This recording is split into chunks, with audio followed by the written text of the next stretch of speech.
자, 우리 97회 기출문제풀이 같이 해보도록 하겠습니다. 자, 이론시험과 실기시험을 1시간 내에 풀이하는 거니까 우리 실기시험부터 비중이 높으니까 먼저 해보도록 하겠고요. 자, 실기시험 1번 문제는 우리 기초정보관리 문제부터 나오게 됩니다. 자, 성모기계라고 하는 회사 확인하시고요. 자, 회사의 우리 전기분 재무제표 자료에 관련된 문제는 이제 우리 보통 3번에 나오고 1번, 2번은 이 기초정보관리 문제가 나옵니다. 자, 거래처 등록부터 같이 보도록 하겠습니다. 자, 거래처 등록 가셔서 자, 일반 거래처 등록이죠. 자, 몇 번입니까? 1056번으로 등록하겠습니다. 자, 거래처 주식회사 가나전자. 자, 우리 사업자 등록번호 입력하겠습니다. 129-86-78690번. 대표자 성명은 이은성. 자, 업태는 제조, 도소매 같이 입력하시고요. 자, 종목은 전자제품입니다. 자, 주소는요, 우리, 우편번호 입력하지 말고 그냥 입력하겠습니다. 서울특별시, 서초구, 신반포로 47길, 118, 101호. 이렇게 입력하도록 하겠습니다. 자, 나머지 내용은 이제 없으니까 이제 여기까지 마무리하고 넘어가도록 하겠습니다. 자, 넘어가서 이제 2번 문제 보겠습니다. 2번. 거래처별 초기 2월을 수정 또는 입력하시오라고 되어 있습니다. 이번에 개정 과목은 받으러움하고 미지급금입니다. 자, 받으러움이라는 채권 그리고 미지급금이라는 부채에 대해서 누구한테 받을 돈이고 누구한테 지급할 금액인지에 대해서 우리가 입력하도록 하겠습니다. 자, 전기로부터 2월 된 금액을 수정하는 문제라고 보시면 되겠고 요 올바른 금액으로 넣어주도록 하겠습니다. 자, 거래처별 초기 2월 가셔서 자, 먼저 불러오기부터 불러온 다음에 네, 받으러움부터 입력하겠습니다. 자, 송강산업은 30만 원이 아니라 얼마다? 300이고 강림상사는 280이 아니라 얼마다? 1280이다. 자, 입력해주고 차액 영원으로 확인하시고요. 자, 또 이번에는 우리 아까 미지급금이었나요? 미지급금 부채로 가셔서 확인하겠습니다. 더 라벨에 610이 아니라 얼마로 수정하시고 360으로 수정하시고 자, F2 눌러서 통진흥업에다가 우리 얼마를 넣어주시면 되냐면 250만 원을 넣어주시면 바로 차액이 제로가 되겠습니다. 자, 여기까지 확인하시고 나오시겠습니다. 자, 이번에는 우리 전기분 손익계산서에 발생한 오류입니다. 여러분, 손익계산서에서의 오류가 나머지 재무제표에서 어떠한 부분에 영향을 미치는지에 대한 문제가 또 나왔는데요. 자, 생산부 직원의 회식비 지출액 240만 원이 영업부 복리후생비로 반영되어 있다. 자, 이 얘기는 영업부 복리후생비의 금액이 얼마가 240만 원이 오류라는 거죠. 그렇기 때문에 우리가 해야 될 것은 무엇입니까? 영업부 복리후생비로 반영되어 있는 걸 뭐 해야 돼요? 삭제하게 되겠습니다. 삭제. 자, 그러면 또 한번 제조원가 명세서의 복리후생비, 제조원가 명세서의 복리후생비는 240이 들어가 있는지를 좀 한번 확인해 봐야 되겠고요. 이걸 삭제하면 뭐가 바뀝니까? 그쵸. 당기순이익이 바뀌죠.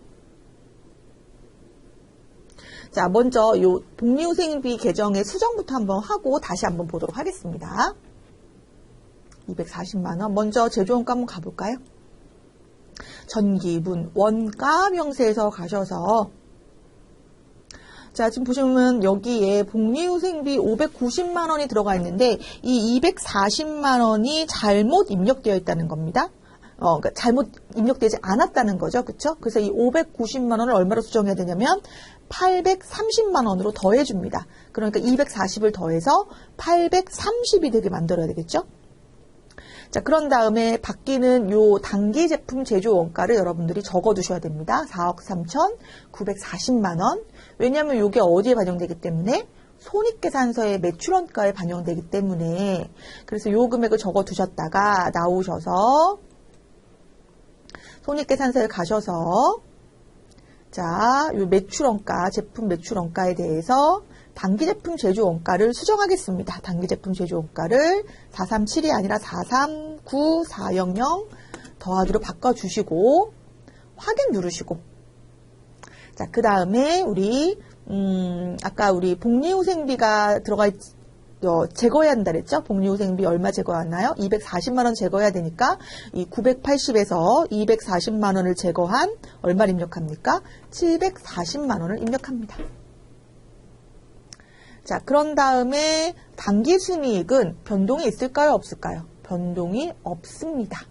왜냐하면 그 제품 매출원가에서의 얼마가 반영되어 있고 240만 원이 반영되었기 때문에 오히려 여기서 240만 원 차감된 내역과 동일하게 반영됐다. 즉 제품 매출원가는 240이 증가했고 복리후생비는 240이 감소했으므로 당기순이익의 변동은 없다. 그래서 이 당기순이익의 변동이 없음 2,947만 9천 원은 이익여금 처분계산서에 가보시면 그대로 반영되어 있는 걸 확인하실 수가 있겠습니다. 요 내용을 한번 정리해보면 이런 거죠. 자, 우리가 손익계산서에서 발생한 수정한 내용이 무엇이었냐면, 자, 500번대로 240만 원이 입력되어야 하는데, 몇백 번대로 입력됐다? 800번대에 240으로 입력되어 있다라는 뜻이고요. 요 500번대가 입력되어 있는 서식이 바로 전기분 제조 원가 명세서고요. 800번대로 지금 기입되어 있는 것이 바로 손익계산서인 겁니다. 그래서 여러분들은 어떻게 하셨냐면, 자, 전기분 원가 명세서에서는 요 500번대의 복리후생비에다가 240을 더해주는, 수정을 하셔야 되고, 800번대의 복리후생비에서는 차감해주는 수정을 합니다. 차감해주는 수정을 합니다.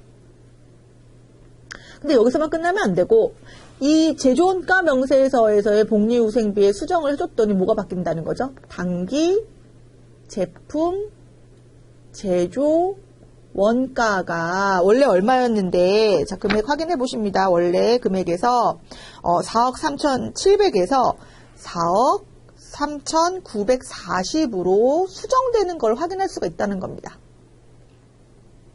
따라서 요 금액이 또 어디에 반영된다는 거죠? 손익계산서에 우리 제품 매출 원가에 반영이 돼서 제품 매출 원가도 240만 원만큼 증가하게 된다는 것입니다.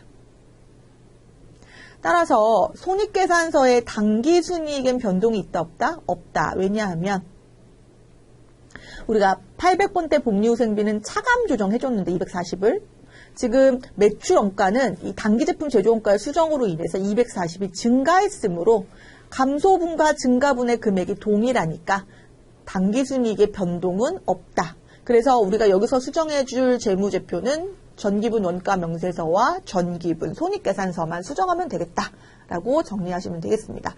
이 문제는 우리 앞서도 풀었던 문제랑 동일한 문제가 있었습니다. 그렇게 기억을 하실 거고요. 자, 넘어가겠습니다. 자, 일반 전표 문제 같이 보겠습니다. 자, 7월 7일부터 볼까요? 자, 달라일러가 매출거래처인 달라일러가 회생계획인가 결정을 받았다. 그러니까 달라일러가 이제 그 채무를 감당할 힘이 없어서 이제 법원에 청구를 한 거죠. 우리는 이제 이러이러한 이유로 더 이상 돈을 갚을 수가 없다. 그랬더니 법원이 그러면 이 채무를 몇 년에 걸쳐서 이렇게 받으면 너의 그 신용을 조금 지켜주겠다. 이런 식의 어떤 회생 계획 인가 결정을 하게 된 겁니다. 자, 그럼 달라일러의 외상 매출금을 못 받게 된 겁니다. 자, 1,200만 원이죠. 대손 처리하였다. 이때 대손 처리할 때 중요한 거 먼저 대손 충당금 잔액이 있는지 여부를 확인하셔야 됩니다. 해당 문제에서는 잔액이 주어졌으므로 그냥 대손 충당금 잔액 처리를 바로 하겠습니다. 자, 대손 충당금 잔액이 실제 대손 금액보다 작으므로 그 나머지에 대해서는 대손 상각 비처리하는데 지금 문제가 외상 매출금에 대한 대손 상각 비처리이기 때문에 800번대 처리하는 것이고 만약에 미수금이나 단기 대형과 같은 우리 매출 채권이 아닌 기타 채권에 대한 대손상각비는 900번대 기타의 대손상각비다. 그거 기억하실까요? 자, 7월 7일 가셔서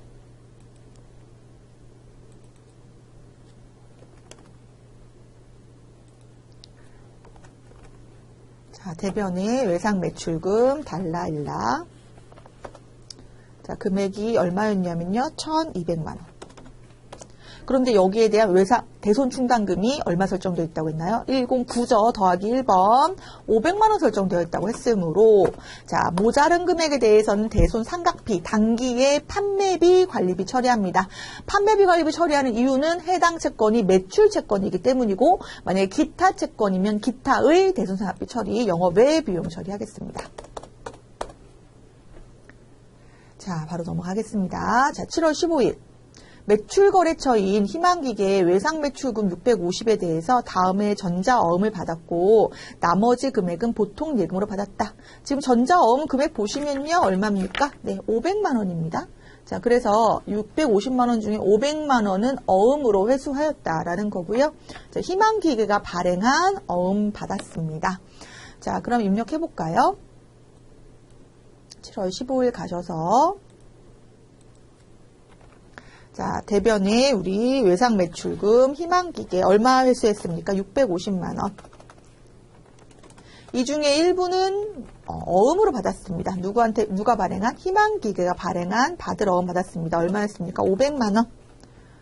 자, 나머지 금액에 대해서는 보통 예금으로 수령하였다. 150만 원 이렇게 처리하겠습니다. 자, 이번에는 우리 7월 20일. 자, 보유 중인 자기 주식을 처분하였다라고 되어 있습니다. 여러분, 자기 주식의, 우리 계정의 그 성격 기억하실까요? 자기 주식? 자, 우리가 주식을 발행하면요. 주식을 발행하면, 주식에 따른 자본금이 증가합니다. 자본이 증가합니다. 자본금도 증가하고 혹은 또 자본잉여금도 증가할 수 있죠. 어쨌든 자본이 증가합니다. 근데 발행했던 주식을 다시 매입하는 거죠. 즉 개인 기발행, 원래 발행했던 주식을 다시 매입하는 걸 우리가 자기 주식이라고 하는데요. 따라서 자기 주식은 우리 기업 입장에서는 자본의 감소 개념이라고 얘기를 했었습니다. 그래서 자기 주식을 가지고 있다가 다시 재처분한 얘기인 건데요. 이때 자기 주식 12,000주에 대한 장부 금액이 얼마입니까? 1,200만 원이라고 되어 있습니다. 그럼 한 주당 얼마란 얘기냐면 1,000원이란 얘기고요. 얘를 전부 얼마에 처분했다? 1,150만 원에 처분했다. 이런 얘기죠. 그리고 그 대가를 전부 보통 예금으로 입금받았다. 자, 그런데 요 개념. 자, 먼저 정리해 보겠습니다. 그러면 차변에 있던 자기 주식, 자본의 감소니까 차변에 있었죠? 대변으로 보냅니다. 자기 주식 장부금액 그대로 보냅니다. 1,200만 원. 근데 얘를 보통 예금으로 입금받았거든요. 보통 예금으로 얼마 입금받았냐면 1,150만 원. 그럼 50만 원의 어떤 자기 주식 처분 손실이 발생하는데 이때 자기 주식 처분 이익 계정이 있다. 얼마가? 30만 원이. 자, 자기 주식 처분 이익과 처분 손실은 서로 잔액이 있으면 상계부터 먼저 해야 하는 계정 과목이었습니다. 따라서 여기다가 자기 주식 처분 이익 얼마 넣어주시고 30만 원 넣어주시고 20만 원만 자기 주식 처분 손실 처리하는 분계를 우리가 입력하게 되겠습니다. 자, 7월 20일 가보겠습니다. 7월 20일 가셔서 자, 대변에 자기 주식 자, 다시 시장에 보낸 거예요. 그래서 얼마입니까? 1,200. 그런데 받은 우리 보통 예금은 1,150만 받았다. 그럼 이것만 보면 손해를 50만 원 본 것 같지만 먼저 우리가 계정에 자기 주식 처분 이익 계정에 잔액이 얼마 있었기 때문에 30만 원 있었기 때문에 요거부터 상계 처리하고 그 다음에 누구 차변에 자기 주식 처분 손실 처리하겠다. 자기 주식 처분 손실 이렇게 처리하겠습니다. 그래서 여러분 잔액이 있으면 서로 계정 간에 잔액이 있으면 먼저 처리해줘야 되는 계정들 우리가 정리해보면 누가 있나요? 대표적으로 주식, 발행, 초과금 그리고 누구? 주식, 할인 발행, 차금 또 누가 있나요? 감자, 차익, 또 감자, 차손 또 지금 방금 한 자기 주식 처분 이익 자기 주식 처분 손실 또 매도 가능 증권, 평가, 이익, 매도 가능 증권, 평가, 손실은 서로 잔액이 있으면 각각의 잔액에 따라 먼저 뭐부터 하고 상계부터 하고 하는 서로 간에 이렇게 짝꿍들을 기억을 하시고 계시다가 우리가 전표에 반영을 할 때 잔액을 먼저 조회하거나 주어진 자료를 이용할 수 있어야겠습니다. 자, 그럼 이번에는 우리 8월 5일 문제 보겠습니다. 자, 신주 2만 주를 발행하여 자, 건물을 취득하였습니다. 자, 지금 주식을 발행하고 건물을 취득했어요. 이걸 바로 현물 출자한 거죠. 현물 출자. 그럼 우리 기업 입장에서는 건물이라는 게 생겼는데요. 우리가 이 발행 시점에 액면 금액과 공정 가치가 있는데요. 우리는 공정 가치로 건물을 기록을 하게 되겠습니다. 그래서 8,000원 곱하기 2만 주 해서 건물이 얼마가 됐냐면 1억 6천이 되는 것이고, 그 대신에 주식을 발행했을 때의 분배는 동일합니다. 발행 주식 수 곱하기 무슨 금액? 액면 금액에 대한 무슨 처리? 자본금 처리. 그래서 얼마? 1억. 나머지 금액은 우리가 초과 발행금에 대한 주식 발행 초과금 주발초 얼마 6천만 원 처리하겠다. 요 분계를 8월 5일자로 입력하겠습니다. 물론 주식 발행 초과금 처리할 때 아까 분계한 것처럼 하면 주식 할인 발행 차금이 있는지 조회해 봐야 되는데요. 예, 해당 문제에서는 없습니다. 그래서 조회할 때는 여러분들이 합계잔의 시산표 가셔서 12월 31일 조회하시면 여기 주식 발행 초과금과 관련된 그 상대 계정이 주식 할인 발행 차금이잖아요. 네, 없습니다. 그래서 그냥 주식 발행 초과금 처리하는 겁니다. 자, 다시 일반 전표로 오셔서 자, 몇 월 며칠입니까? 우리 8월 5일이었죠? 8월 5일로 가셔서 자, 차변에 우리 건물이었습니다. 자, 건물의 가치는 우리가 공정 가치로 보겠다. 1억 6천. 그리고 우리가 자본금 발행한 금액은 액면 금액 얼마로 본다? 5천원씩 해서 1억 원으로 본다. 따라서 이 가치의 증가분, 그 차액을 뭐로 보겠다? 주식 발행 초과금으로 보겠다. 6천만 원 이렇게 보겠습니다. 97회 문제에서는 이렇게 자본 관련된 문제가 두 문제나 나왔네요. 자, 11월 19일 보겠습니다. 영업부에서 홍보물을 배포하기 위해 고용한 일용직 근로자에게 일당 12만 원을 현금으로 지급하였다. 자, 지금 홍보를 목적으로 어떠한 그 급여를, 그 1급을 지급하게 된 건데요. 보통 이런 경우에는 뭐 광고 선전비 처리할 수도 있겠다 생각할 수도 있겠지만, 일당을 줬다라는 개념에 조금 집중을 한다면, 잡급이라는 개정 과목이 있습니다. 잡급. 왜냐하면 급여를 준 거, 그 인건비를 준 거기 때문에, 그래서 여러분들, 11월 19일 날 잡급이라는 개정 과목 한번 찾아보겠습니다. 자, 차변에 1급 형식의 잡급이라는 개정이 있고요. 지금 보시면 500번대, 800번대가 있는데 우리가 광고 선전 목적이었다는 것은 제품을 완성하고 난 다음에 발생한 비용이기 때문에 800번대의 판관비 처리하겠습니다. 그래서 얼마? 12만 원. 1급에 대한 뭐 원천 징수를 뗄 수도 있는데 여기서는 그냥 12만 원 지급한 걸로 처리하고 마무리하겠습니다. 자, 이번에는 우리 12월 5일. 자, 영업부서에, 자, 임직원의 퇴직금에 대하여 확정 기여형, 자, 확정 기여형의 퇴직급여 처리는 우리가 비용 처리하고 마무리한다고 했습니다. 자, 보통 예금으로 530을 이체하여 납부하였다. 자, 영업부서라고 했으니까요. 800번대 퇴직급여 처리하고 마무리하겠습니다. 자, 12월 5일로 가서 차변의 퇴직급여. 800번대로 갈까요? 얼마입니까? 530 대변의 보통예금 530으로 입금 지급하였다로 정리를 하겠습니다. 만약에 해당 문제가 퇴직연금에 대한 문제가 확정급여형으로 나왔다. 즉 DB형으로 나왔다. 그러면 그 경우에는 확정급여형 DB형으로 나왔다. 그럼 우리 뭐 생각하시면 되죠? 퇴직, 연금, 운용, 자산으로 기억하시면 되겠습니다. 우리가 왜 영어 공부할 때 영어를 잘하는 분들 얘기 들어보면 단어를 외우는 게 80% 8할 이상이라는 얘기를 하시더라고요. 우리 특히 전산회계 1급이나 이러한 그 전산 프로그램 그 실기 시험이 있는 경우에는 계정 과목을 제대로 아는 게 그 거래에 따른 계정 과목을 제대로 아는 게 사실 8할 이상입니다. 즉 분계 자체의 비중이 굉장히 크기 때문에 그래서 여러분들이 문제 유형별로 계정 과목과 연결해서 기억하는 거 중요하겠습니다. 자, 이번에는 바로 메인 매출 전표 가겠습니다. 8월 3일 판매부서 사무실로 사용하기 위해 입주해 있는 에이스 오피스텔의 관리실로부터 시설분 관리비 중에 면세 품목에 대하여 전자계산서를 발급받고 보통 예금에서 바로 지급하였다. 자, 문제에서 뭐를 발급받았습니까? 계산서를 발급받았다라고 했습니다. 이건 이제 면세 매입으로 처리할 것이고요. 면세 매입과 관련해서 지금 해당 금액에 대한 3만 원을 보통 예금으로 지급했습니다.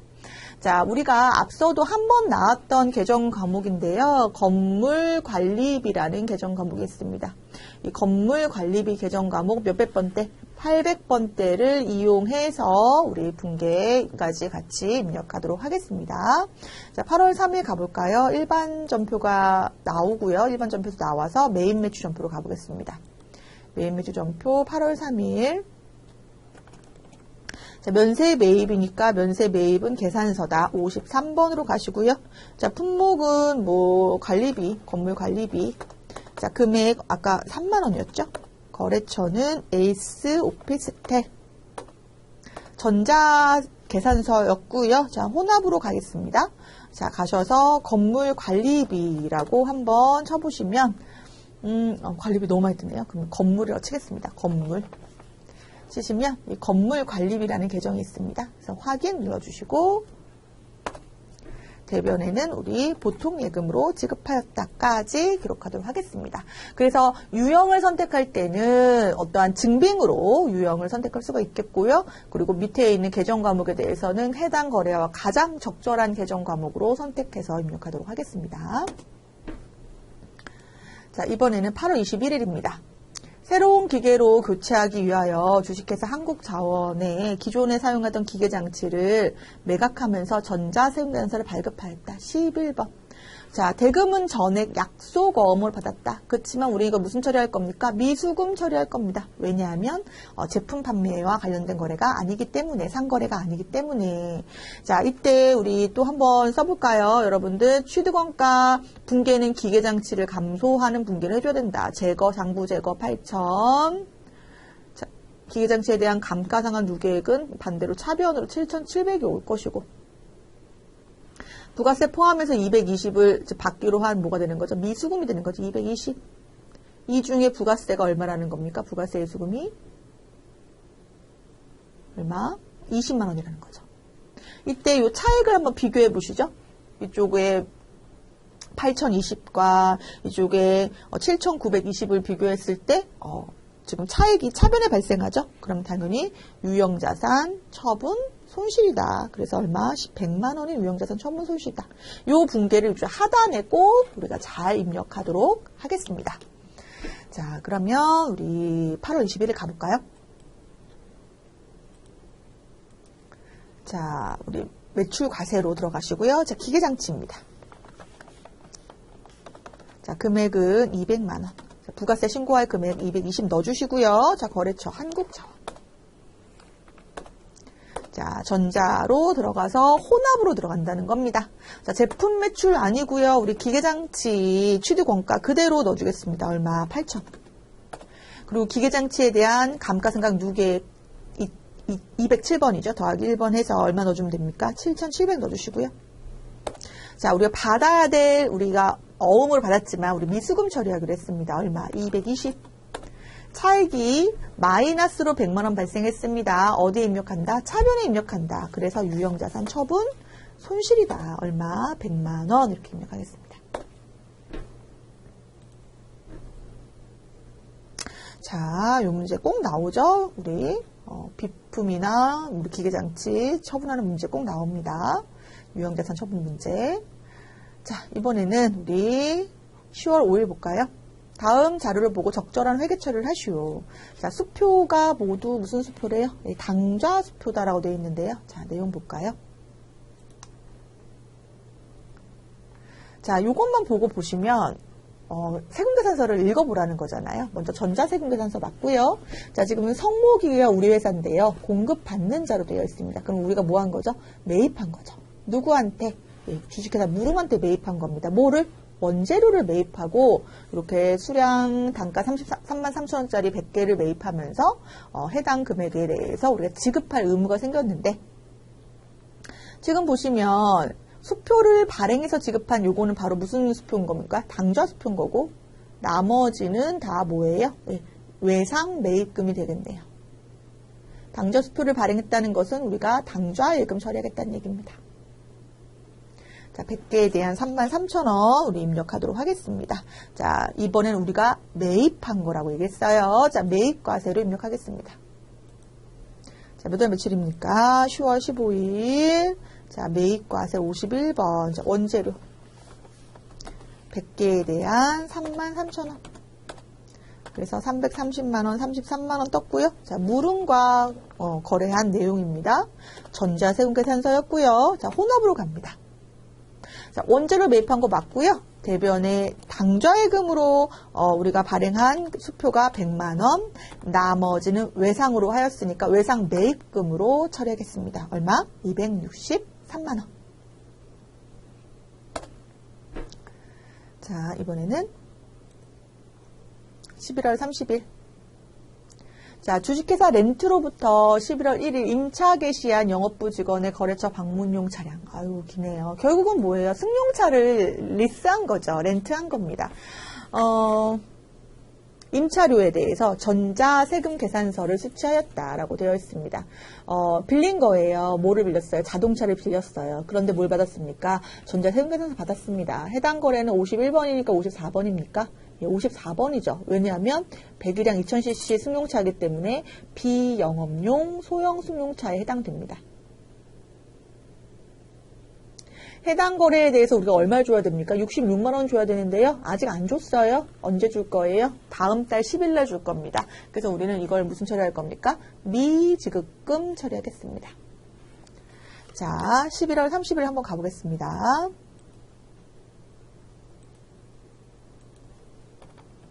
자, 우리가 유형은 불공으로 가시고요. 불공 유형에 해당하는 우리 자동차 임차, 승용차 임차 이렇게 입력할까요? 승용차. 자, 금액은요, 60만 원이었습니다. 6만 원 우리가 부가세 발생하고요. 자, 거래처는 렌트. 자, 전자계산서를 받았고요. 자, 혼합으로 가셔서 혼합으로 가시기 전에 또 불공제 사유 체크해야 되죠. 네, 3번 체크하시고 자, 혼합으로 가셔서 자, 이 빌린 거기 때문에 임차료 처리하겠다고 했습니다. 자, 임차료 처리할 때 지금 해당 승용차를 어디서 사용할 거기 때문에 본사에서 사용할 거기 때문에 800번대 임차료로 처리할 거고요. 요거를 아직 주지 않았습니다. 다음 달에 주기로 한 미지급금 66만 원 처리하겠습니다. 자, 이번에는 우리 12월 12일 구매 확인서에 의하여 유성산업에 C제품을 판매하였다. 자, 구매 확인서 로컬 LC 나오면 지금 영세율 세금계산서 같이 나옵니다. 영세율 전자세금계산서라고 하는 것은 말 그대로 수출 목적이다라는 걸 의미한다고 말씀드렸어요. 따라서 몇 퍼센트가 적용된다? 부가가치세가 0%가 적용된다. 자, 지금 C제품을 유성산업에 100단위를 15만 원에 판매했고요. 대금은 10일 후에 받기로 했으니까 무슨 거래입니까? 그죠? 외상 거래를 의미하는 겁니다. 자, 12월 12일로 가서 영세율 세금계산서 받았으니까 12번 영세로 발급한 거예요. 12번 영세로 가도록 하겠습니다. 자, 12월 12일로 가서 자, 12번 영세로 들어가서 우리 제품 판매 100개에 대한 15,000원. 100개에 대한 15만원이었나요? 15만원이네요. 15만원. 자, 거래처는 우리 어디냐면요. 유성산업. 전자 맞았고요. 네, 영세율 구분해서 몇 번으로 내국신용장 구매 확인서 클릭해 주시고 분계는 우리 외상거래였으니까 2번 눌러주시면 바로 차변의 외상매출금, 대변의 제품 매출 확인할 수가 있겠습니다. 자, 이번에는 12월 30일 중국에 소재한 뉴욕 컴퍼니로부터 뉴욕닷컴이죠. 예, 수입한 원재료와 관련하여 인천세관에서 전자수입세금 계산서를 발급받았다. 그리고 부가가치세를 당좌수표로 납부하였다. 자, 그러면 해당 거래는 인천세관과의 전자수입세금 계산서 문제입니다. 우리가 수입 시에 재화를 수입하는 자에 대해서도 과세하겠다고 했기 때문에 요 200만 원을 우리가 부담해야 되는데 누구한테 부담한다? 세관장에게 주는 거다. 그래서 세관에게 주는 거다. 그래서 세금계산서를 누구한테 받는다? 인천 세관한테 받는 거라고 얘기했습니다. 자, 수입 관련된 문제 55번으로 입력하겠습니다. 자, 12월 30일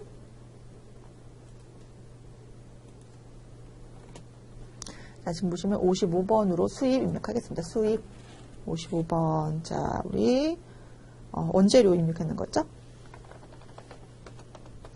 400만원, 4천만원, 400만원. 거래처를 누굴 걸어준다고요? 인천세관을 걸어준다. 전자고요. 예, 당좌예금이니까 혼합으로 가셔서 대변에 우리 당좌예금 처리하겠습니다. 자, 그래서 수입세금 계산서를 수취한 거래처를 중국을 걸어주는 것이 아니라 우리 인천세관으로 입력하게 되는 거죠. 자, 이번에는 우리 전표 수정하는 문제 보도록 하겠습니다. 자, 8월 12일 이자 수익 30만원 중에 원천징수세액 46,200원을 제외한 나머지 금액인 25만 3,800원이 보통예금으로 입금되어서 입금된 금액에 대해서만 회계 처리하였다라고 되어 있는데요. 자, 지금 원래 이 분계는 어떻게 해줘야 되는 겁니까? 우리가 받아야 되는 이자 수익이 얼만데 30만 원인데 이렇게 되는 거예요. 근데 은행에서 나한테 얼마만 준 거죠? 25만 3,800원만 줬어요. 그럼 은행한테 잘못 들어왔는데 연락하시면 안 되죠. 46,200원은 은행이 뭐 해준 거예요? 내가 낼 세금을 원천징수해 준 거죠. 그래서 우리 무슨 처리합니까? 선납세금 처리해야 되는데요. 요 분계를 하지 않고 지금 들어온 돈에 대해서만 분계했다는 얘기입니다. 그래서 우리 직접 8월 10일 가서 수정하도록 하겠습니다. 자, 우리 일반 전표로 가야 되니까 매일매출 전표 나오고요. 일반 전표 8월 10일 날 가서 자, 지금 보시면 이자 수익을 이렇게 해놨네요. 그쵸? 네, 그래서 얘를 얼마로 바꿔주고 30만 원으로 바꿔주고 차변에 선납세금을 넣어주겠습니다. 차액으로 선납세금 얼마? 46,200원을 넣어주면 하나의 전표로 이렇게 입력이 되겠습니다.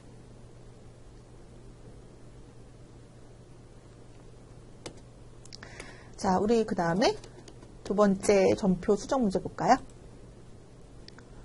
12월 10일 원재료 매입 시 현금으로 지급한 운송비가 있대요. 자, 11만원 있는데 신규 직원의 실수로 일반 전표 입력하였다.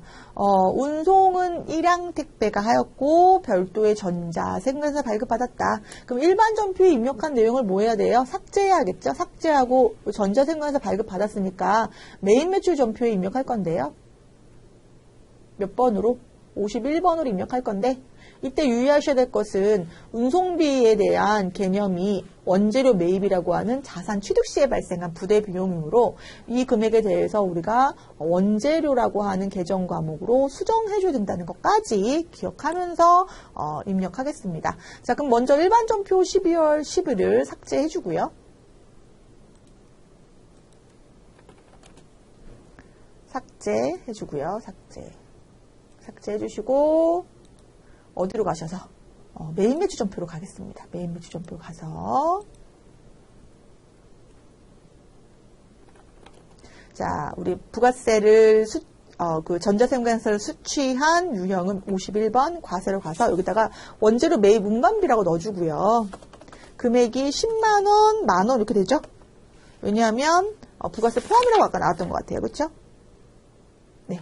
그래서 이렇게 넣어주고 거래처 아까 일양 택배라 그랬죠? 자, 전자로 받았다고 했고 혼합으로 가셔서 원재료로 자동으로 뜨네요. 네, 원재료로 보시고 운반비로 수정하시면 안 됩니다. 그리고 대변에 해당 금액에 대해서 현금으로 지급하였다라고 입력하시면 되겠습니다. 11만 원.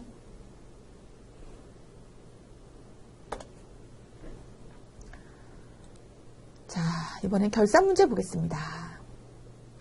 9월 5일 판매 부서에서 사용한 A4 용지 10박스를 10박스 11만원 부가세 포함된 금액을 구입하고 공급가액인 10만원에 대하여 송호품으로 회계 처리하였다. 자, 현재 A4 용지가 4박스가 남아있다. 이에 대한 기말 수정 분기를 입력하시오. 자, 10박스를 샀대요. 10박스를 얼마에 샀냐면 10만원에 샀대요. 부가세 포함해서 11만원이니까 10만원에 산 거죠. 근데 이 중에 지금 미사용분이 4박스고 그러면 사용분이 6박스란 얘기죠. 자, 지금 보시면 소모품으로 회계 처리했대요. 소모품이라고 하는 자산으로 회계 처리한 거잖아요. 그럼 자산으로 회계 처리했을 경우에는 우리가 미사용분의 의미가 아닌 사용분을 우리 무슨 처리한다 했나요? 소모품 B 처리한다 했죠. 그리고 판매 부서라는 거 보시면 소모품 B 800번대로 처리하면 되겠다. 그래서 6박스에 대한 6만 원에 대해서 소모품 B 처리하도록 하겠습니다.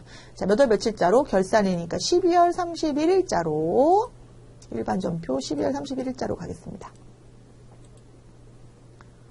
저는 탭을 다 열어놓는 거를 안 좋아해요. 안 좋아하는 이유는 여러분들 프로그램이 그 정보가 서로 이렇게 오고 가는데 다 열어놓으면 반영이 안 될 수도 있어요. 그러니까 웬만하면 다 열어놓지 마시고 푸는 게 좋을 것 같아요. 자, 송호품비 800번대.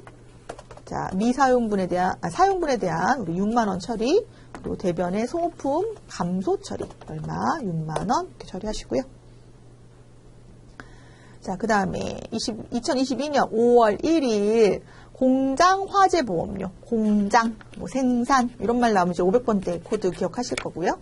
자, 여기 공장 화재 보험료에 대한 360만 원을 보통 예금으로 납부하면서 전액 보험료로 회계 처리하였다. 자, 월할 계산하시오라고 되어 있는데요. 자, 지금 5월 1일 날 분계를 찾아보면 어떻게 돼 있다는 얘기입니까? 자, 지금 사실은 5월 1일부터 언제까지? 4월 30일까지의 전체를 다 무슨 처리했는데? 보험료 처리했다는 거예요.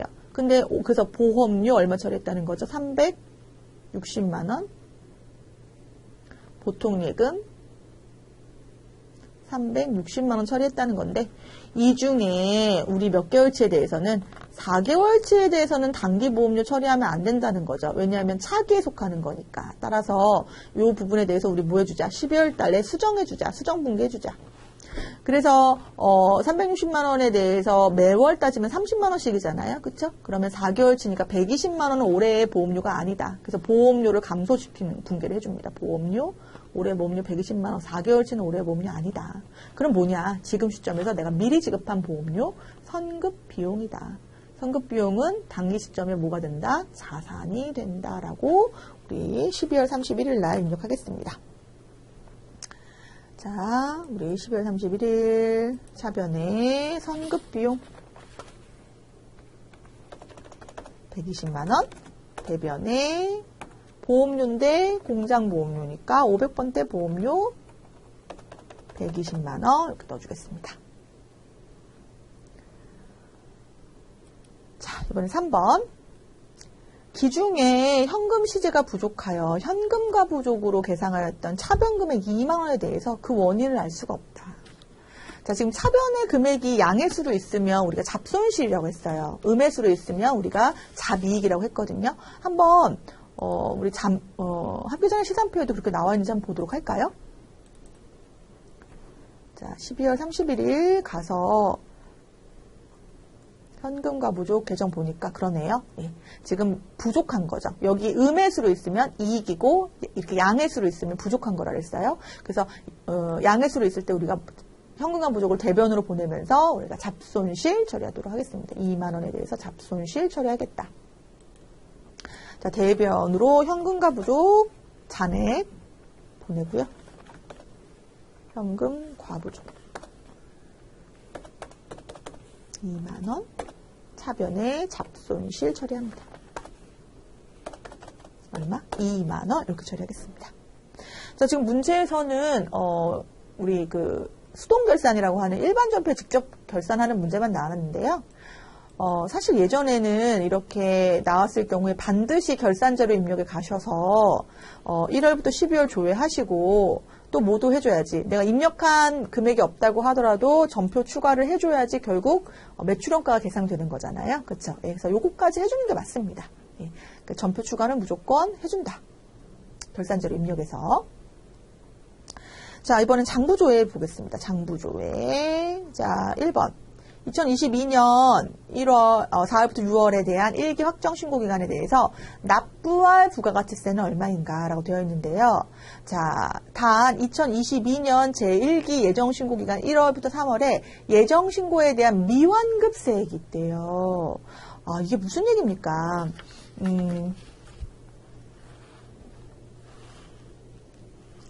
자, 우리가 1기, 2기 이렇게 나뉘잖아요. 그러면 1기 예정이 1월부터 3월이고 1기 확정이 4월부터 6월 이렇게 되는데요. 1기 예정에서 자, 환급세액이 있다는 얘기는 내가 세금을 더 많이 낸 거에 더 크다는 거죠. 낼 세금보다. 그래서 환급세액이 얼마 발생했냐면 200만 원이 발생했다는 거예요. 근데 얘를 줬어요, 안 줬어요? 안 줘요. 왜 안 주냐면 일반 환급은 뭐가 지나야 돼요? 확정신고 지나야지 줘요. 확정신고 지나고 7월 25일 날 신고하면서 그 지난 다음에 주는 거거든요. 따라서 지금 문제는 어떤 거냐면 우리가 지금 1기 확정신고를 할 건데 요때 낼 세금이 얼마냐 하면서 근데 전에 못 받은 돈이 200이 있어 이렇게 얘기하는 거예요. 그러면 여러분들은 확정신고 때 내야 될 금액에다가 못 받은 금액 200을 뺀 금액에 대해서만 납부하면 되겠다 이렇게 보시면 되는 거죠. 그렇죠? 그래서 부가세 신고서 한번 가보겠습니다. 먼저 4월부터 6월 가셔야죠.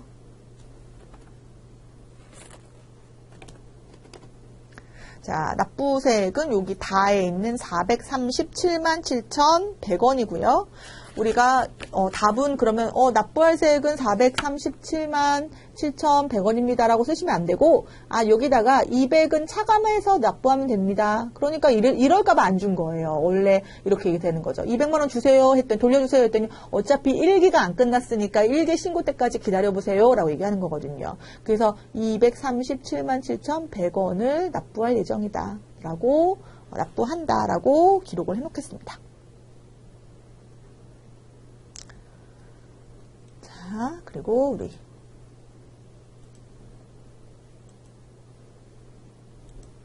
(2번) 상반기 중 접대비가 가장 많이 발생한 월과 그 월의 접대비는 얼마인가 라고 되어 있는데요. 자, 그러면 이렇게 상반기 중에 가장 크다, 뭐 하반기 중에 가장 작다 이런 문제 나오면 우리 총계정 원장 들어가기로 했고요. 접대비 판이라고 되어 있는 거죠. 800번대 접대비를 조회하라는 겁니다. 몇 월 얼마냐 이걸 물어보고 있는 거죠. 자, 총계정 원장 가보겠습니다. 총계정 원장 가셔서 우리 1월부터 6월까지 상반기니까 조회하시고 접대비 800번대만 한번 조회해 보겠습니다. 자, 여러분들은 이렇게 말풍선 눌러서 접대비 조회하셔도 됩니다. 자, 그러면 상반기 중에 가장 많은 월은 몇 월입니까? 네, 5월이고 금액은 얼마다? 342만 5천 원이다 라고 여러분들이 이렇게 적어 놓으셔야 되겠습니다. 그리고 그 내용을 그대로 주관식 답안으로 입력하도록 하겠습니다.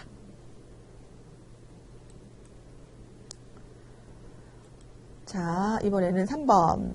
6월 말 현재 유동부채는 전월 말 대비 얼마나 증가하였는가 라고 되어 있습니다. 이것은 전기 재무제표와 비교할 수 있는 비교 가능성에 대한 재무제표의 를 볼 수 있는 내용인데요. 요거는 이제 재무상태표로 바로 가셔서 날짜를 어떤 시점, 6월 시점으로 보셔야겠습니다. 6월 시점으로 보셔야 되고 지금 보시면 전기하고 단기의 금액이 같이 기록되어 있는 걸 확인할 수 있고요. 만약에 여러분들이 매출 채권에 대해서 알고 싶다. 매출 채권은 뭐예요? 외상 매출금하고 받으러움이잖아요. 그러면 제출용을 보시면 이렇게 매출 채권의 금액도 확인할 수가 있습니다. 그러니까 통합 계정으로도 확인할 수 있습니다. 이런 식으로. 그래서 이 재무 상태표는 그렇게 이용하시도록 하겠습니다. 그럼 여기에서 우리가 유동부채의 증감을 봐야 되는데요. 유동부채가 자 금액이 6월 말 잔액이 자 단기에는 4억 1,368만 2,300원인데 자 전기에는 얼마입니까? 전월하고 비교하는 거였나요 우리가? 그러네요. 예. 전월 말 대비 6월 말하고 전기가 아니라 전월 말. 그럼 5월하고 6월하고 비교를 해야겠네요. 그러면 6월 말 금액을 적어두시고 또 어디로 가셔서 5월 말로 가셔서 5월 말에 우리 비유동 부채 가볼게요. 유동부채 가볼게요. 얼마입니까? 3억 3,423만 8,300원. 그 두 개를 이제 비교를 해보면 5월 대비 증가했네요. 얼마가? 7,944만 4,000원이 증가했다. 그래서 두 개를 빼게 하면 증가했다라고 기록할 수 있겠습니다. 자, 그러면 여기까지 해서 우리 이론 문제로 가기 전에 우리 실문제 풀었고요. 자, 이론 문제로 바로 가도록 하겠습니다. 자, 이론 문제는 우리 총 15문제에 대해서 우리가 풀이를 할 거고요. 자, 우리 풀이하실 때 각각의 이론과 관련해서 조금 나는 좀 어렵다 하는 부분이 있으면 우리 바로 다시 한번 관련된 강의를 또 듣거나 또 어떻게 하셔야 됩니까? 그 내용을 좀 정리하시는 시간이 필요하겠습니다. 자, 우리 지금 97회 기출문제 이론 보겠습니다. 1번. 다음 중 분계의 구조상의 차변 요소가 아닌 것은 이라고 되어 있습니다. 이런 분계의 구조라고 하는 것은 말 그대로 차변과 대변으로 나누었을 때 거래의 8요소를 얘기하는 거죠. 그래서 자산의 증가, 오랜만에 쓸까요? 자산의 증가, 부채의 증가, 대변의 자본의 증가, 그래서 자산은 부채 플러스 자본이라는 재무상태표 등식 기억하면서 반대로 자산이 감소하면 어디에? 대변에. 부채가 감소하면 차변에. 자본이 감소하면 차변에. 자, 비용이 발생하면 차변, 수익이 발생하면 우리 대변이다라고 배웠고요.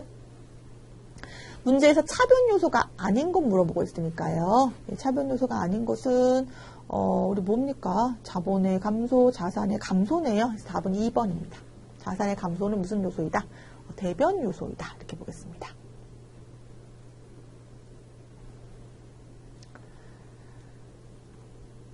자, 2번 보겠습니다. 2번. 다음 중 재무상태표에 유동부채로 분류되는 거. 유동부채라고 하는 것은 1년 이내에 우리 갚아야 될 부채를 얘기하는데요. 여러분들 여기서 답은 우리 예수금이라는 걸 알 수가 있는데 예수금은 말 그대로 잠깐 나타났다가 바로바로 우리가 다시 돌려줘야 될 금액을 얘기하는 거거든요. 그래서 이게 너무 헷갈리시면 사실 이럴 때 여러분들이 계정과목표 보시는 것도 좋아요. 시간이 되시면. 시간이 뭐 빡빡하면 볼 수가 없죠. 자, 계정과목표 가보시면 여기 계정 체계가 되게 중요한 내용이라고 말씀드렸잖아요. 여기 보시면 우리가 부채도 유동부채냐 비유동부채냐 이렇게 구분되어 있고 비유동부채에 보시면 사채 들어가 있죠. 임대보증금 들어가 있죠. 장기차입금 들어가 있죠. 네. 그리고 지금 방금 봤던 예수금은 유동부채 중에 요 254번 예수금 들어가 있죠. 이렇게 확인할 수가 있겠습니다. 그래서 답은 우리 예수금. 자, 3번입니다. 자, 다음은 주식회사 세무의 2022년 결산일 현재 기준 보유 자산의 잔액이다. 자, 현금 및 현금성 자산으로 표시될 금액. 자, 현금 및 현금성 자산은 첫 번째 뭐가 있다? 통화 및 통화 대용 증권이 있다. 그래서 통화 대용 증권은 뭐 타인 발행 수표, 뭐 우편한 증서, 만기 도래 이자표, 배당금 지급 통지서, 뭐 각각의 뭐 자기압 수표, 뭐 이런 것들이 있었습니다. 그리고 요구불 예금, 보통 예금하고 우리 당좌 예금. 그리고 취득 시 만기가 3개월 이내에 도래하는 현금성 자산. 3개월 이내에 도래. 금융상품.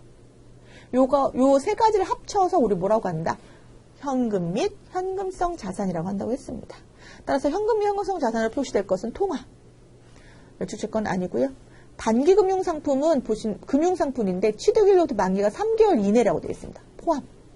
우편한 증서는 포함. 단기 매매증권은 포함되지 않습니다. 자, 그래서 답이 몇 번인가요? 답은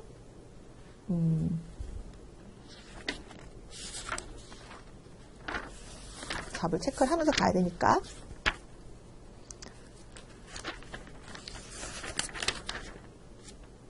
(3번의) 답은 1번입니다. 1번. 네, 1번. 통화하고 우리 우편한 그리고 단기금융 상품이지만 1년 이내가 아닌 취득 시부터 만기가 3개월 이내라고 했어요. 그래서 여러분들 단기금융 상품 중에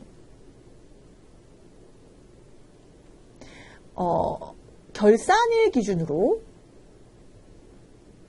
만기가 1년 이내에 도래해도 단기금융 상품을 맞는데요. 이 경우에는 현금성 자산은 아닙니다. 현금성 자산은 취득시를 기준으로 본다고 했습니다. 취득시, 결산일 기준이 아닌 취득시 기준으로 3개월 이내. 그래서 답은 1번입니다. 자, 4번 보겠습니다.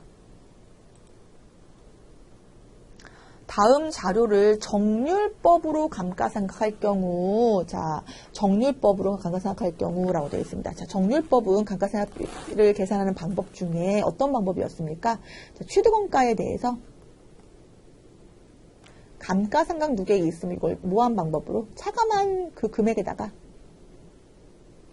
곱하기 뭐라는 거죠? 정률을 하는 거, 상각률을 곱하는 거죠.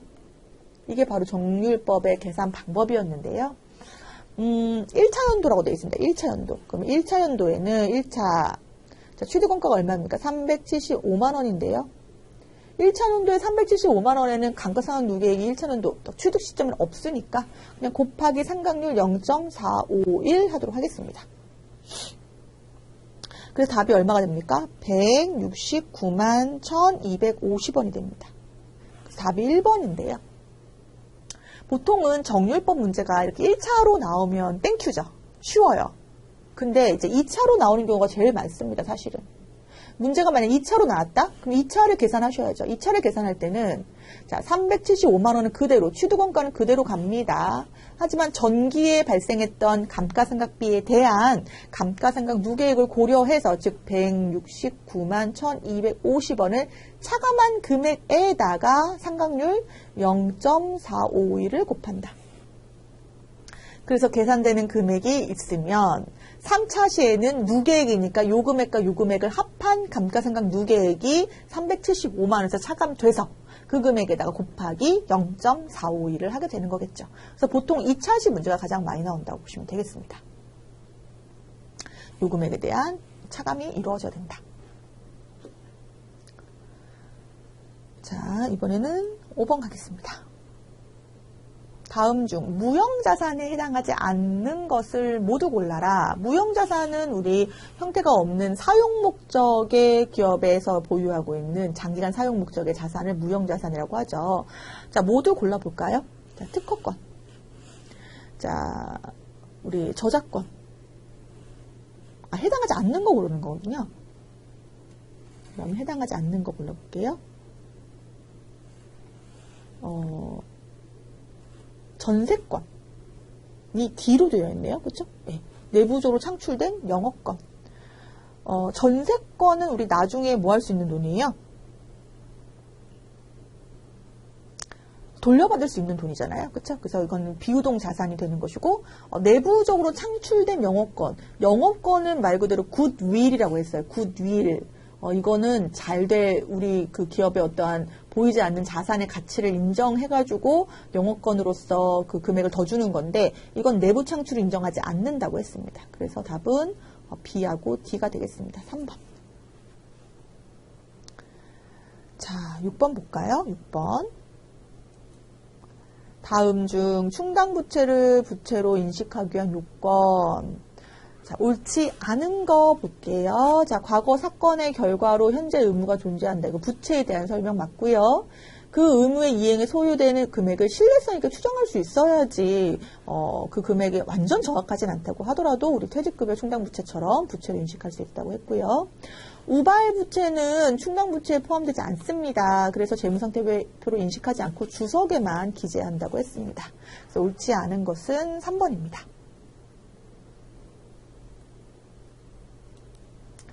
17번 볼게요. 자, 회사가 증자한다. 증자한다는 것은 자본을 증가시키는 주식을 발행하는 걸 얘기하는 거죠.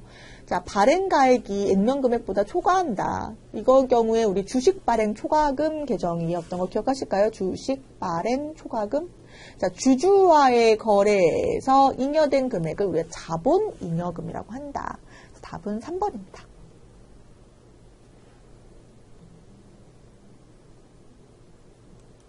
8번.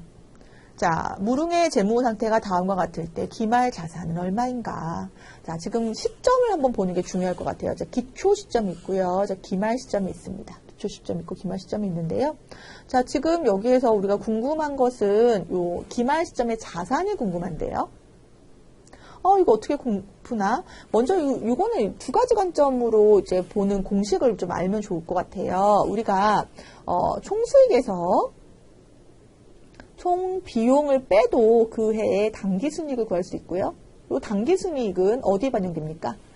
자본에 더해집니다. 그래서 기말자본이 결정되는데요. 그래서 이걸 얘기를 하면 기말자본에서 뭘 빼도 기초자본을 빼도 뭐가 나온다? 당기순이익이 나옵니다.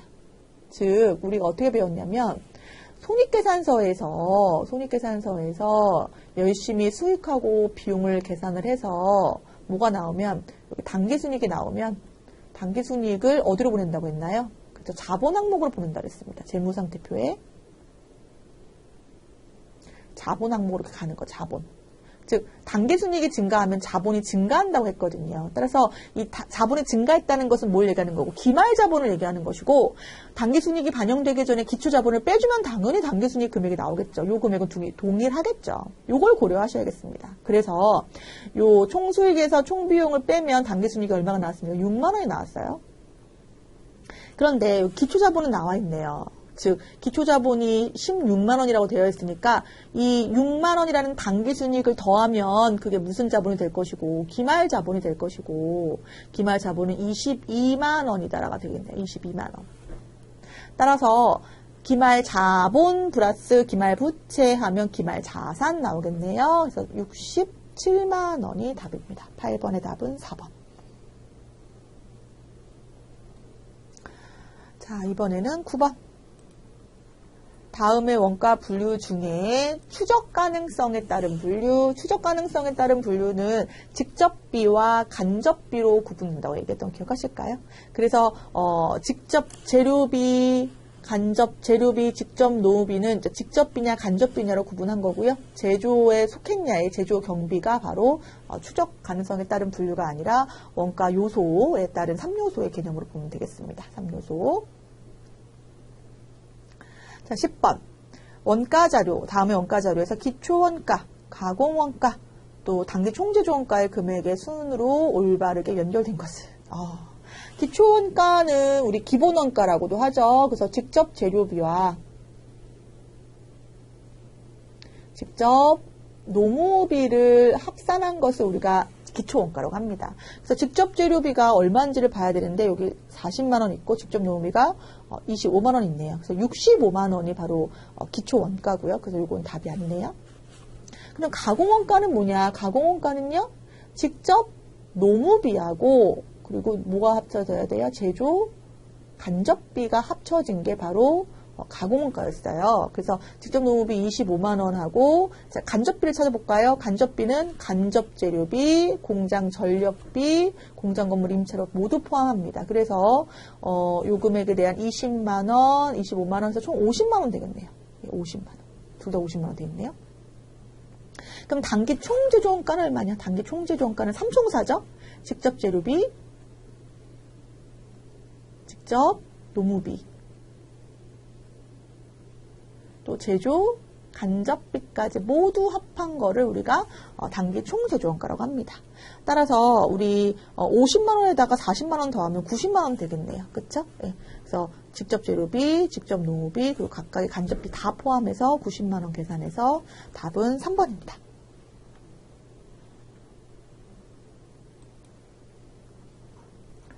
자, 11번 볼게요. 계부원가 계산에 대한 설명으로 옳지 않은 거. 자, 주문식 생산 방식에 적합한 개별원가 계산. 자, 개별원가 계산에서의 중요한 이슈는 간접원가를 어떤 배부율에 의해서 배부하는 문제이다. 그래서 직접비와 간접비의 구분이 중요하다라고 얘기했습니다. 1번, 직접비와 제조간접비의 구분이 중요하다. 2번, 건설업, 조선업 등 다품종 소량 생산업 중에서 주로 사용되는 원가 계산 방법 맞고요.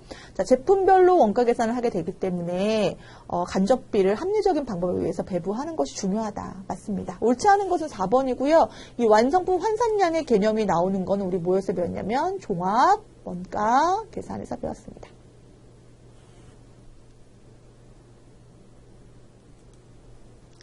자, 이번엔 12번. 자, 기초 제공품 2만 개, 단기 완성품 수량 13만 개, 기말 제공품 5만 개, 평균법에서의 가공비 완성품 환산량은 몇 개인가? 여러분, 이 문제 나오면 우리 또 이렇게 그려봐요. 이렇게 그려보세요. 자, 제공품에 대해서 기초가 얼마? 2만 개. 지금 무슨 법이기 때문에 평균법은 기초 시점에 얼마나 완성돼서 왔는지가 중요하지 않다고 했어요. 왜냐하면 기초 제공품도 단기 착수하고 동일하게 본다고 했기 때문에. 그래서 완성도 쓰지 않을게요. 자, 완성이 된 게 몇 개냐면 13만 개. 그리고 완성이 되지 않은 게 몇 개 있나요? 5만 개가 있는데 몇 프로 완성됐냐면 10% 완성됐습니다. 그럼 전체 18만 개인 거죠. 자, 그러면 착수분이 16만 개라는 걸 알 수가 있습니다. 그럼 평균법은 이걸 합해서 유중에서 완성되고 완성되지 않고 이렇게 나뉜다고 했어요. 자, 재료는 공정 초기에 전량 투입됩니다. 따라서 전량 투입되니까 18만 개 모두의 환산량을 적용할 수 있겠네요. 하지만 가공비는 공정 전반에 걸친다고 했기 때문에 자, 완성된 13만 개는 그대로 당연히 100% 된 거니까 적용하고 얘는 몇 프로만 5천 개에 대해서만 적용합니다. 왜냐하면 10%니까. 그래서 13만 5천 개에 대한 가공비 환산량 계산할 수 있겠습니다. 답은 3번입니다. 자, 13번. 자, 우리나라 부가가치세법에 대한 설명 중에 가장 거리가 먼 거. 세부담의 역진성을 완화하기 위해서 면세제도를 두고 있다.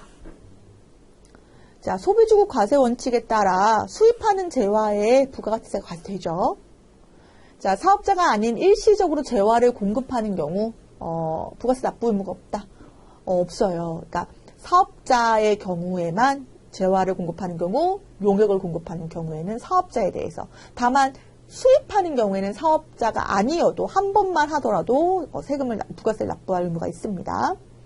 자, 부가가치세 과세 대상은 재화와 용역의 공급, 재화와 용역의 수입으로 묻는다. 아니죠. 4가지가 아니고 3가지였습니다. 용역의 수입은 잡을 수가 없다고 했습니다. 그래서 재화의 공급, 용역의 공급, 재화의 수입에 대해서만. 답은 4번이죠. 먼 거. 자, 14번 문제 보겠습니다. 자, 부가가치세법상 재화의 공급으로 보지 아니하는 거래. 재화의 공급으로 보는 거래는 우리 3가지, 크게 2가지로 볼 수 있죠. 실질적인 공급이냐, 아니면 간주 공급이냐. 그래서 실질적인 공급은 현금으로 판매하던, 외상으로 판매하던, 할부로 판매하던, 가공 거래이던, 교환 거래이던, 어떠한 그 형태에 관계없이 공급했니의 여부를 보는 것이고, 간주 공급은 4가지 있었죠. 자가 공급의 3가지, 개인적 공급, 사업상, 증여, 폐업 시 잔존재화. 자가 공급 모두 공급을 보는 거 아니고 3가지만, 면세 사업에 사용됐는지, 비영업용 소형 승용차 관련인지, 아니면 직매장 반출인지. 얘네는 뭐로 보겠다? 다 공급으로 보겠다. 그 얘기는 뭐예요? 재화의 공급에 대한 세금을 내라는 거죠. 자, 먼저 재화의 공급으로 보지 아니하는 거 3가지가 있는데요. 먼저 담보 목적으로 부동산 제공하는 거. 포괄적으로 사업을 모두 양도했어요. 전체적으로. 그리고 상속세, 세금을, 조세를 물납했어요. 이거 정리해 볼게요. 자, 담보물 제공.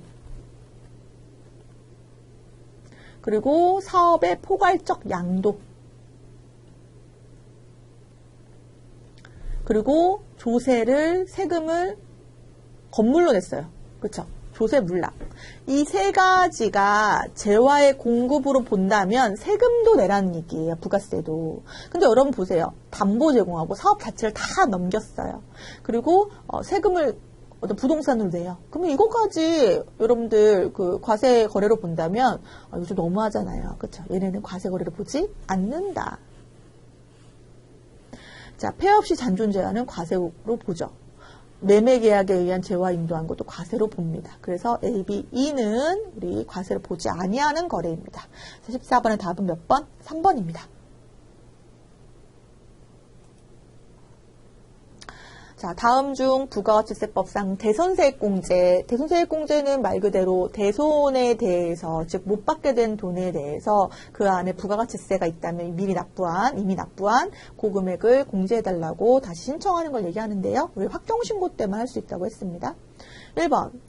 틀린 거 고른 거예요. 1번. 부가가치세가 과세되는 재화 또는 용유의 공급과 관련된 채권이어야 한다. 그쵸? 부가가치세를 냈어야 되는 거죠. 2번. 부도 발생일로부터 3개월 이상 아니죠. 몇 개월 이상? 6개월 이상의 수표에 대한 또 중소기업의 외상매출금은 대손세액 공제 대상이 됩니다. 답은 몇 번? 2번입니다. 언제 때만 해준다고요? 확정신고 때만 해줍니다. 자, 대손이 확정되면 공급자는 대손이 확정된 날에 속하는 과세기간의 매출세액에서, 즉 내야 될 세금에서 대손세액을 뭐 해줄 수 있다? 차감해줄 수 있다. 까지가 우리 15번 문제입니다. 자, 부가가치세 문제는 그 나오는 문장 자체가 세법 용어이기 때문에 앞서 보는 어떠한 좀 다른 그런 재무회계 부분보다는 좀 더 여러분들이 집중해서 봐야 될 내용들이 있습니다. 예, 좀 구분해서 보시면서 우리 97회 마무리하도록 하겠습니다. 자, 수고하셨습니다.